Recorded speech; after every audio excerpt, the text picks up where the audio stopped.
Morning student. आज हम पढ़ेंगे English reader book lesson number 5 the Wright brothers. Flying is one of those things that people have been always wanted to do. जो flying है, उड़ना, वो एक ऐसी चीज़ थी जिसको हमेशा से लोग चाहते थे। मीन्स ये आज के समय की बात नहीं कर रहा है, उस समय की बात कर रहा है जब लोग उड़ नहीं सकते थे। उस समय में जो वहाँ व्यक्ति होते थे वो चाहते थे कि वो पक्षियों की तरह आसमान में उड़े। In the olden days many people टाइड to turn themselves into the birds by attaching wings to their bodies। क्या करते थे पहले के समय में? जो पीपल हैं वो अपनी बॉडीज से विंग्स को अटैच कर लेते थे ताकि वो एक बर्ड में कन्वर्ट हो सके। जैसे बर्ड के विंग्स होते हैं वैसे ही उनके विंग्स हो सके। And jumping off high buildings to see if they could fly. और जो बड़ी बड़ी बिल्डिंग्स होती थी लंबी, उनसे जंप करते थे ये देखने के लिए क्या वो उड़ पाएंगे। Of course they could not. Of course अगर ऐसे वो करेंगे वो उड़ थोड़ी ना सकेंगे। It was easy enough to jump and finally land on the ground. वो जो विंग्स अटैच करते थे उससे क्या होता था, ये ईजी हो जाता था कि वो जंप करें और नीचे ग्राउंड पे आराम से टच हो। What seems impossible was staying in the air as long as one wanted. क्या हमें इम्पॉसिबल लगता था कि हवा में रहना, जैसे हम हर कोई चाहता था कि हम हवा में बहुत लंबे समय तक रहें, ऐसे ये पॉसिबल नहीं हो पा रहा था। And also hitting the ground without hurting oneself. और साथ के साथ नीचे ग्राउंड को टच होना बिना कोई नुकसान पहुंचाए खुद को। After many attempts had been made and improving the hot air balloon and the glider। बहुत सारे attempts के बाद हम क्या बना, hot air balloon और glider। Along came the Wright brothers with their hobby of making and inventing things। इसके साथ साथ उस टाइम क्या हुआ था, जो राइट ब्रदर्स है वो अपनी हॉबी इन्वेंटिंग के थ्रू सामने आए। Wilbur and Orville Wright were born in Indiana in United States of America। जो विलबर्ग और ओवरविल थे वो इंडियाना में उनका जन्म हुआ था, United State of America, in 1867 and 1871। 1867 में विलबर्ग और ओवरविल 1871 में। Their parents encouraged them to make new things. जो उनके पेरेंट्स थे वो उनको एनकरेज करते थे नई थिंग्स बनाने के लिए। Right from their childhood days the Wright brother invented things such as paper folding machine. अपने बचपन से ही जो राइट ब्रदर्स थे वो इन्वेंट करते रहते थे और उन्होंने पेपर फोल्डिंग और जो रैट पकड़ने की मशीन होती है नई, वो भी इन्वेंट की थी। And also toyed with the idea of making an automatic machine for taking your shoes off and putting them back on again. और उनको एक आइडिया भी था कि हम एक ऐसी मशीन बनाएंगे जो शूज़ को निकाले और वापस रख दे। As they grew older, जब वो बड़े होते गए, the Wright brothers wanted to do what so many had tried to do before them, fly। जब वो बड़े होते गए तो उन्होंने वो करने की सोची जो बहुत लोग ट्राई करते थे, और वो क्या था, उड़ना। We all know that anyone who wanted to invent a flying machine had to be a good engineer। हम सबको पता है कि अगर कोई फ्लाइंग मशीन इन्वेंट करना चाहता है तो वो अच्छा इंजीनियर होना चाहिए।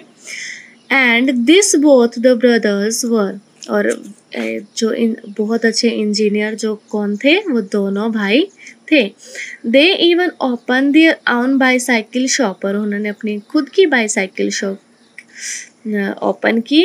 Where they build, repair and sold bicycle and made some money to.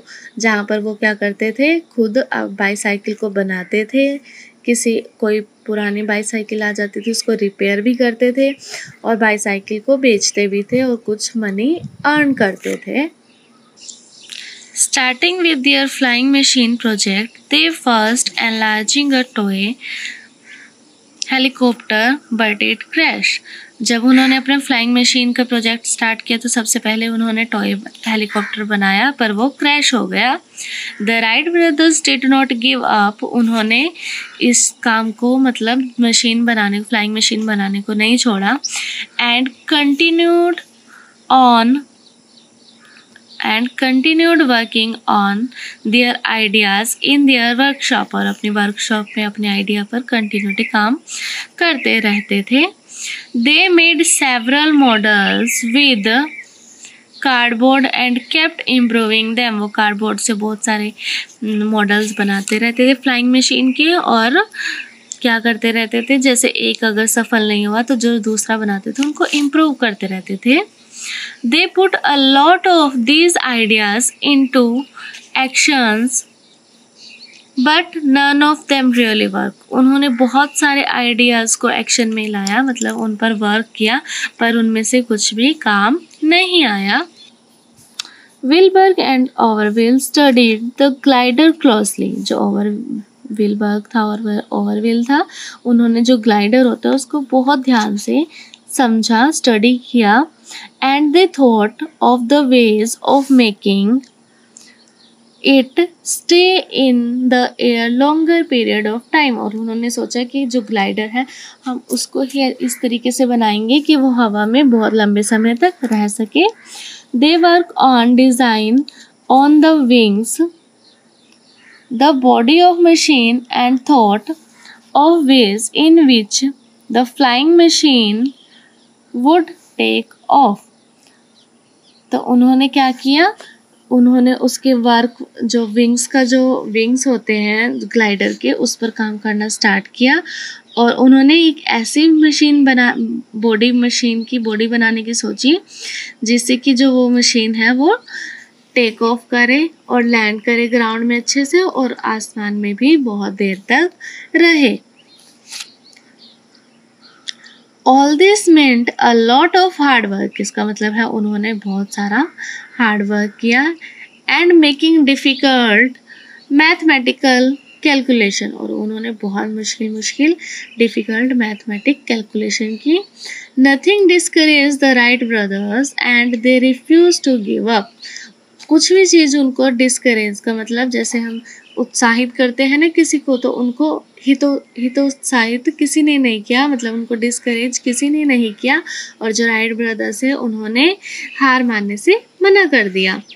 After years of hard work उन्होंने बहुत सालों तक हार्ड वर्क किया एंड मैनी फेल्ड अटैम्प्ट्स और उनकी बहुत सारी जो अटैम्प्ट्स थी वो फेल हुई।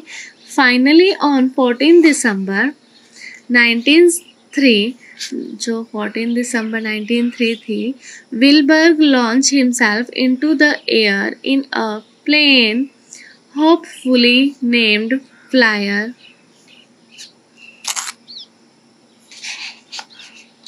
और 1930 में जो विलबर्ग थे उन्होंने खुद को एयर में एक प्लेन के साथ अपने आप को लॉन्च किया और उसका नाम उन्होंने रखा Flyer. And the plane flew even though Wilburg and later Overville could not keep this plane up in the air for a very short time।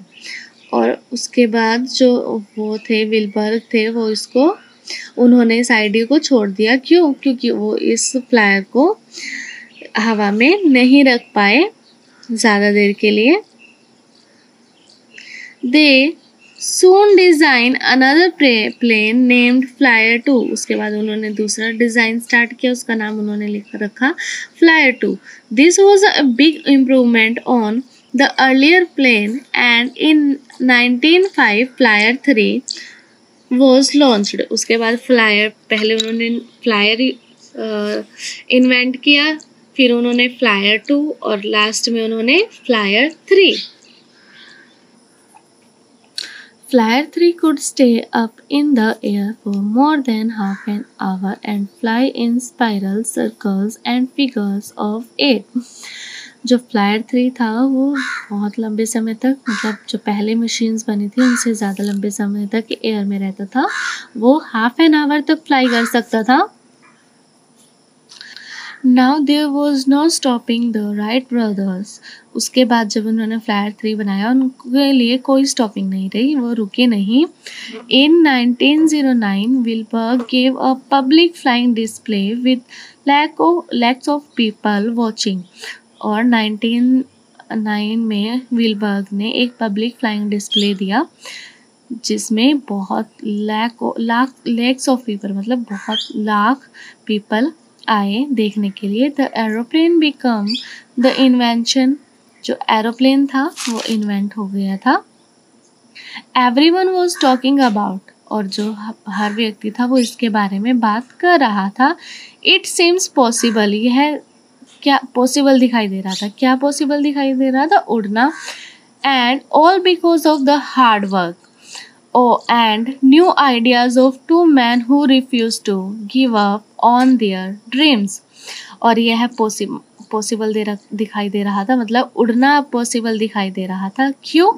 सिर्फ और सिर्फ hard work and new ideas of two man, जिन्होंने हार मानने से मना कर दिया। Later 1909 Wilbur made the landmark journey. जो 1909 में विलबर्ग ने एक लैंडमार्क जर्नी की।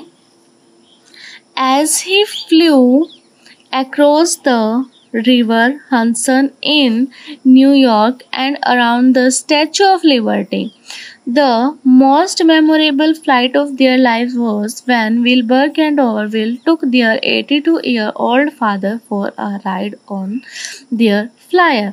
और उन्होंने वैसे एक लैंडमार्क जर्नी की और उसके, लेकिन उनकी जो लाइफ की सबसे अच्छी जर्नी थी, जो मेमोरेबल जर्नी थी, यादगार जर्नी थी, वो कौन सी थी? जब विलबर्ग और ओवरविल ने अपने 82-ईयर-ओल्ड फादर को अपने फ्लायर में बैठाया और उनको एयर में फ्लाई करवाया।